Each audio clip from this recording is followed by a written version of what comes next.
Unity Minister from Columbus. Sandra was ordained in 1988 by the Unity Church. She received a doctorate in metaphysics from the University of Sedona. Please warmly welcome Reverend Sandra Weisner.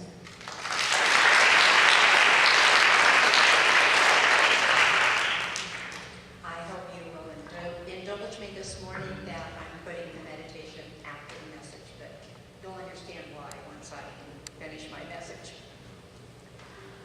Not too long ago, I'm a Facebook addict, I have to admit it. You know, that's my main stream of communication. So not too long ago, there was a posting on there that said, "Karma, no need for revenge. Just sit back and wait. Those who hurt you will mess up themselves. And if you're lucky, God will let you watch."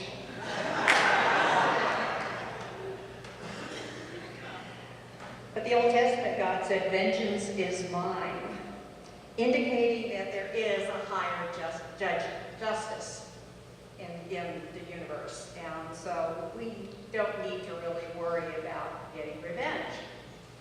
And yet there are times in our lives when we really want to. When we want to strike back and feel continued anger or upset, or maybe it's toward ourselves, and we continue to take out our little metaphysical hammers and beat ourselves up. Catherine Ponder wrote many years ago, "If people daily practice forgiveness, they would probably put most doctors, psychiatrists, psychologists, social workers, and loan companies out of business, because everyone would be healthy and prosperous."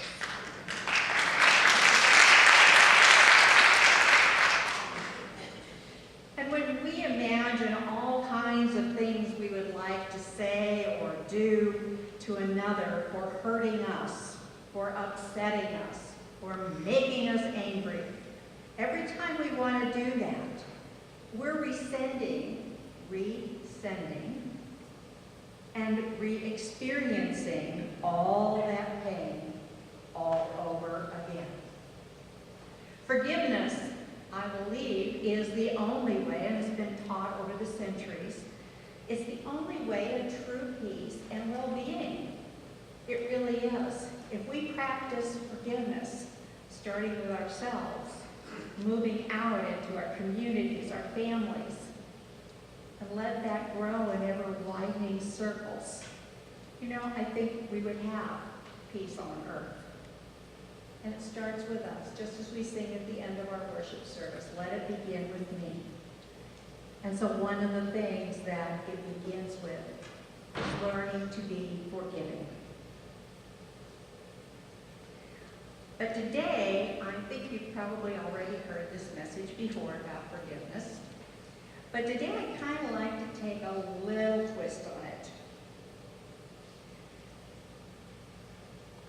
How many of you were told by your parents, or maybe a Sunday school teacher, or a minister, to forgive and forget? How many were you told to forgive and forget? Right. Well, I'm thinking that is maybe not such good advice. Yes, we need to forgive, but should we really forget? You know, the old saying is that if we forget the past, we're doomed to repeat it. So I think we are to remember along with our forgiveness. Jesus gave a law of forgiveness in Matthew 18:21-23. Peter came up and said to him, "Lord, how often shall my brother sin against me, and I forgive him? As many as 7 times 70. Jesus said to him, "I do not say to you 7 times, but 70 times 7. You notice that Jesus did not say to forget. He said to forgive, and to keep on forgiving, keep on in the process until you really feel discharged from that upset, that anger, that pain. And he used the number 7 because it means completion. Until you get complete, total, whole and holy release from the hurt. I saw a video not too long ago where they were interviewing Elie Wiesel, survivor of the Holocaust. And Elie Wiesel said that it took him 44 years to finally forgive. It's not an easy process, and you can only imagine from the experience that he had. I was in a group meeting one time doing an introductory to an organization called Beyond War. And we were in the home of a man who had come from Germany. He had come from Dresden, Germany. And if you know anything about the history, Dresden was bombed to pieces by the Nazis. It was the center of culture, art, music. Everything was destroyed. And he came to this country after the war. And during our meeting, we said something about, can you identify if you have any enemies? And this man shook his head and said, no, I have no enemies. And after the meeting, and talking with him, I found out about his experience in Germany, and particularly coming from Dresden. And then he said, after saying I have no enemies, he said, I will never forgive those. And I thought, oh my. Some forgiveness takes time. Sometimes it can happen overnight, and sometimes it takes a lifetime. But it's necessary for you to have your own sense of completion and wholeness with whatever that person did or whatever the incident happened to be in your life. And Elie Wiesel, that's why we need to remember, Elie Wiesel said to forget the dead would be akin to killing them a second time. So I'd like to suggest this morning that it's a process, and it will never be complete and holy by forgetting what happened. We can say, oh, I forgive and I forget. I call that cheap date grace. You know, unless you've been through a process about this, that's pretty cheap grace. And you probably don't mean that sincerely. So first of all, an event that caused you great pain and suffering is not likely to be forgotten. It impacted your life in a big way, and most likely changed the course of your life forever. Ever had an event like that?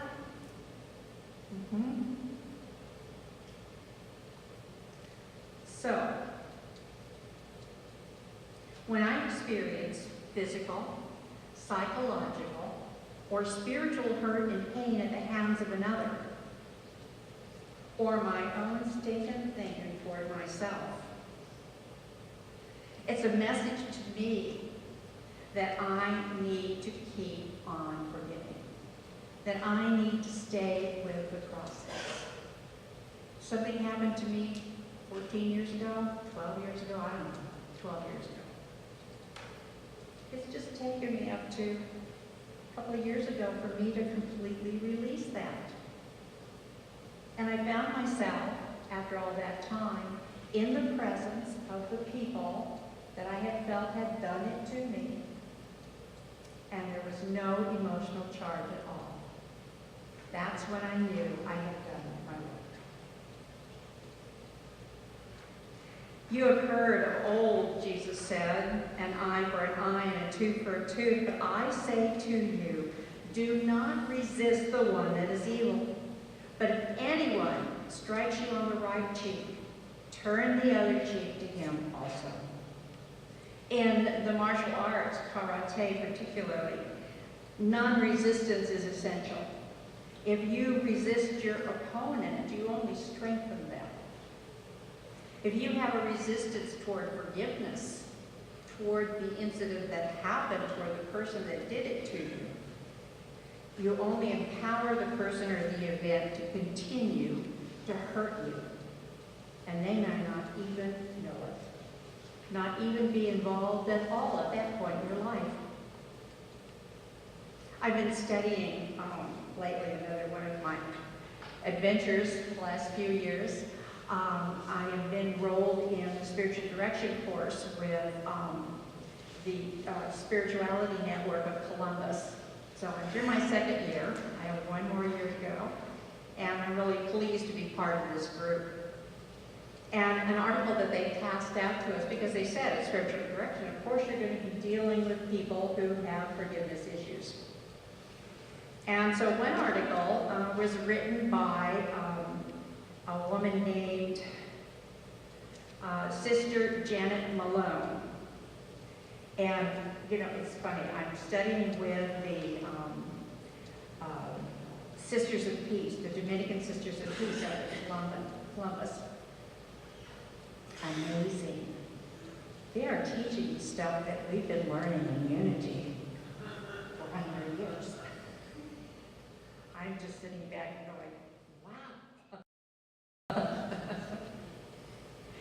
So this Sister Janet Malone, she's a fellow of the Canadian Institute of Conflict Resolution, and she states, forgiveness is holistic. It is letting go of the desire to get even, to get revenge, to punish myself or others. Forgiveness is both a decision that only you can make, and it's a process that you can only you can participate in. Sister Janet names 3 steps in the process: naming, owning, and blessing. Naming is that first step. Naming the hurt helps us move from denial or attempting to forget or thinking it wasn't as bad as I imagined. Or somehow I brought this on myself and I deserved it. I was in, my first ministry was in Port Angeles, Washington, and I was working for the crisis hotline for battered women. And so I would get calls like in the middle of the night and have to set up housing for these women, safe housing. And one woman, I got a call from, she was patched through to me, and she had hitchhiked. Now, Port Angeles, I don't know if any of you know where Port Angeles is? It's as far north and west as you can go without falling off the continental shelf. So it's way out there. And there's territory out there that's even further away than Port Angeles is. So this woman had hiked, her home was 2 miles off the main road. She had hiked with her little 4-year-old to the main road, where eventually she was picked up. She hitchhiked the rest of the way into Port Angeles. It was a rough night for her. When I met her, she had a black eye, and her arm was all bruised up and down. And I said, my gosh, I'm so sorry this happened to you. We're going to get you to a safe place now, and then we'll deal with what we need to do in the morning. And she looked at me and said, well, you know, it really wasn't all that bad. And I thought, my God, you walked 2 miles through the woods with a 4-year-old child, and then hiked your way another 70 miles into Port Angeles, and it wasn't that bad. We sometimes go into denial about that. That's where the forgetting comes in. We don't want to forget those situations. We want to learn from them. We want to be enlightened by them. Sister Janet says, owning the hurt and the pain is saying it's okay to feel. It's okay to be in touch with, saying yes to my God-given emotions. At the same time, being gentle with myself about having even felt hurt and pain. The owning stage is acknowledging that you choose your own emotional responses to situations. You choose that. Nobody can make you feel anyway. Nobody can make you feel anything. You're the one who chooses that. And so this process of growing and expanding our consciousness involves recognizing that we can choose a different emotional response. That usually that response is conditioned. It's based on old things that happened to you. It's based on your growing up. It's based on what happened to you in school or on the job. That old emotional response, so it gives us a chance to take a look at it. Somebody said the other day that, our emotions can be wrong. Well, yes, they can. Mr. Fillmore said that. They're subject to error. But we still need to pay attention to them because we have the opportunity to change them and to have things be different for us. So your pain and your hurt are the result of your own perceptions about what happened. And perceptions create your reality. It's the stage where you are saying, instead of, you hurt me, you are saying, when you did that, I felt. When you said that, I felt. Not putting it on the other person. It's not pointing the finger and saying, you made me feel. It's owning your own feelings. And please understand that owning is not condoning. It's a step to move away from feeling the victim and feeling self-condemnation. Every time I feel the rage, the anger, the pain of the situation, I know I need to forgive. And it's a signal that I have work to do. Carrying around resentment means just that, resending the pain to myself. But when you own your emotions, make a decision to change them, you can move in another direction. When you continue in resentment, it's like drinking poison and expecting the other person to die. Owning means that if I've created my own feelings, I can create different feelings. Owning empowers me. And then there's blessing. Giving good for wrong done. Forgiving. It's a situation of giving, and usually it's to ourselves. One could say at that point, I am who I am today because this thing happened in my life. Jack Boland, who was a great friend of mine up in Detroit, Michigan, when he passed, there was a big hole left in my soul. He used a word called apocatastasis. And there really is a word in philosophy, apocatastasis. It's not something he made up. But essentially it means the worst thing that ever happened to me became the best thing that ever happened to me. So I can stand here this morning and say, I give thanks for my alcoholic ex-husband, because I would not have become a Unity minister had it not been for him. I would not be here today doing what I'm doing had it not been for my experiences with him. But I had to do the work. Again, from Sister Janet, blessing the hurt is coming home to who I really am, amid life's sorrows and joys. One of my favorite writers, Unity writers, is Imelda Shanklin. And in the book called Selected Studies, she says, if others offend us, the forgiveness due the situation is not to be exercised toward the offenders, but toward ourselves for having expected of human nature what we can only find in the divine. I found myself recently, maybe over the last several years, when Lent comes around, that there's some sort of aha experience, even after all these years of practicing, there's something new that comes up. So this year, while in spiritual direction, we did a whole Saturday workshop on forgiveness. And there was something already working in me. I had decided on Lent that I was really going to practice giving up negative thinking. After all these years, 25 years ordained, I still, am subject to be, I can think higher and better thoughts than this. But I still find myself beating myself up. And I realized through Lent this year, when Jesus said from the cross, and we've all heard the last 7 words from the cross, and one of them is, "It is finished." Now, I always put this in perspective of him giving up his physical form and yielding to Holy Spirit. But this year, it took on a whole new meaning. This year, it was, "It is finished. You don't need to beat up on yourself anymore. It is finished. I came here to prove that to you. God never judged you in the first place. Why are you judging yourself?"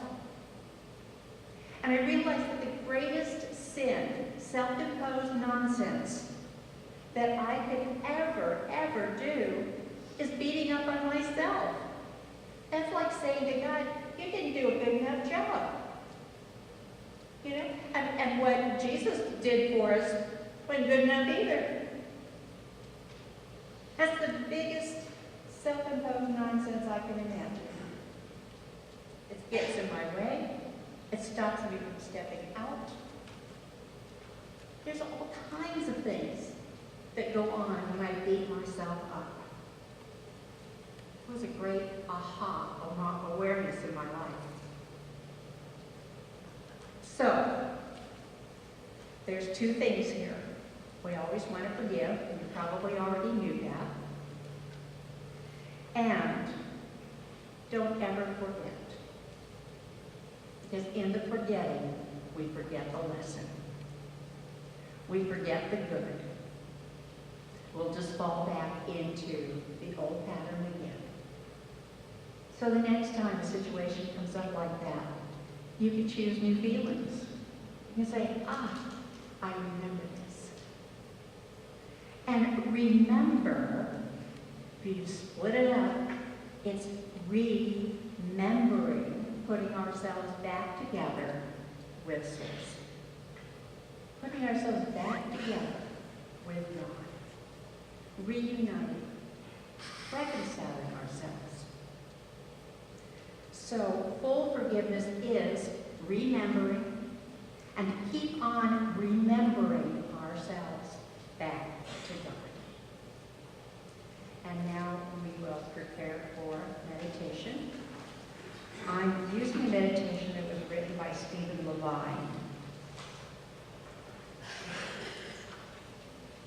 And many of you, I don't know who Stephen Levine is. He's a Buddhist. He's an author. He worked many years with Kubler-Ross. He is a poet. So I'm going to invite you now to just become comfortable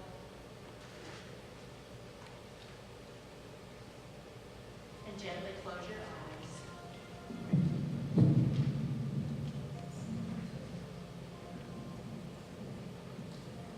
And gently, ever so softly,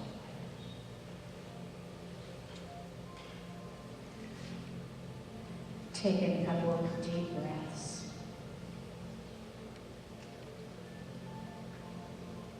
Let them go. And as you let those breaths go, feel the full weight of your body sink into the seat beneath you.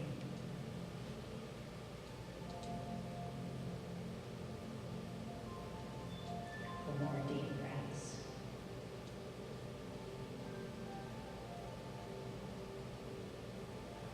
Moving ever more into your secret place. That place where you know you know.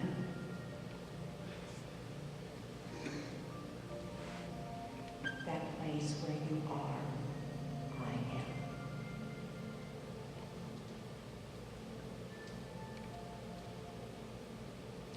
am. And point into your heart. the image of someone for whom you feel much resentment.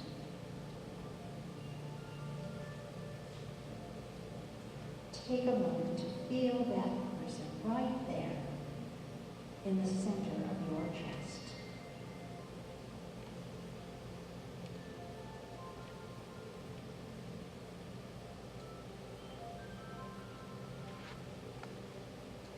And in your heart, say to that person, for anything you may have done that caused me pain, anything you did either intentionally or unintentionally, through your thoughts, words, or actions, I forgive you.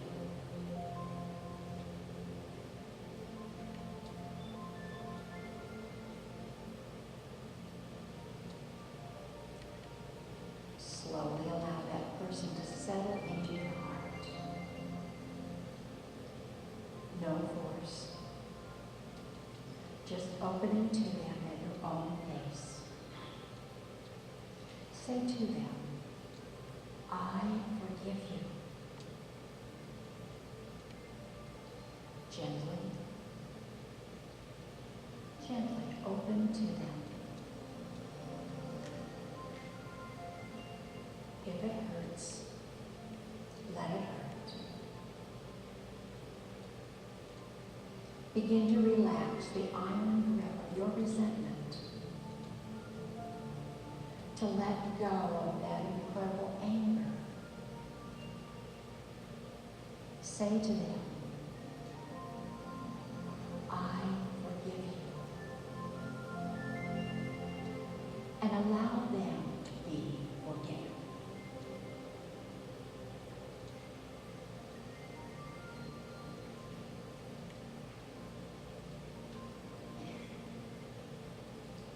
Now, bring into your heart the image of someone you wish to ask for forgiveness. Say to them, for anything I may have done that caused you pain, my thoughts, my actions, my words, I ask for your forgiveness. For all those words that were said out of forgetfulness, or fear, or confusion, I ask your forgiveness.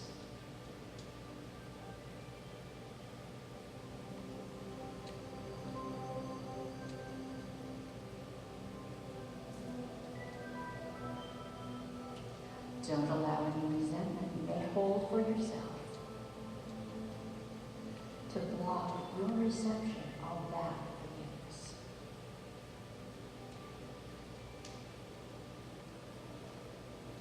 Let your heart soften to it. Allow yourself to be forgiven. Open to the possibility of forgiveness. Holding them in your heart, say to them, for whatever I may have done that caused you pain, I ask your forgiveness.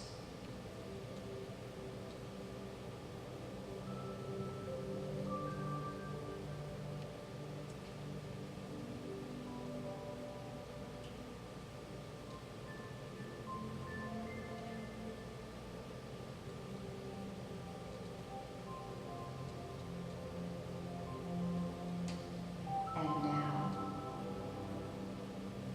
bring an image of yourself into your heart,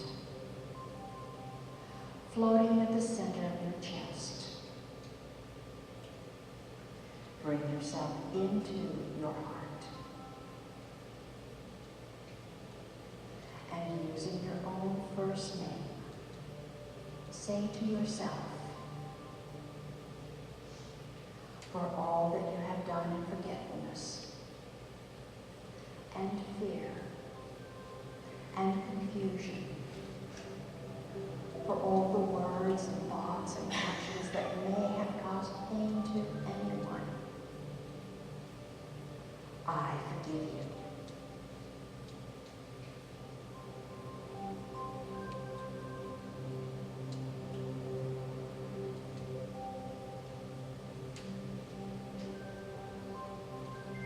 Open to the possibility of self-forgiveness.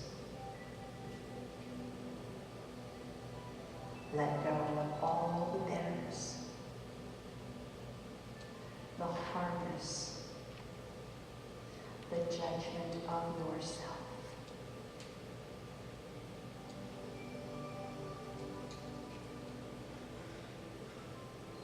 Make room in your heart for yourself. Say, I forgive you to you.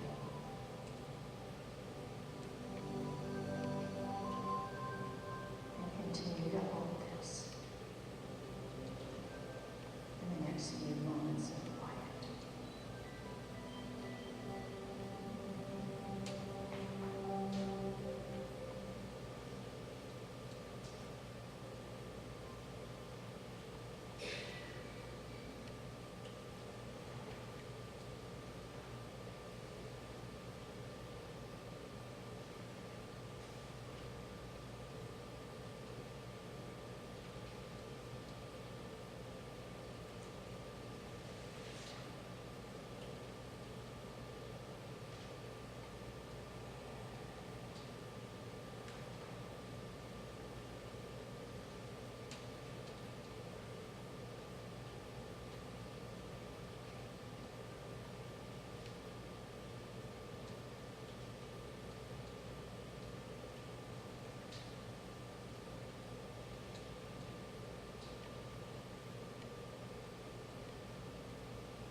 And now, just gently and slowly, bring your attention back to this time and this place. Slowly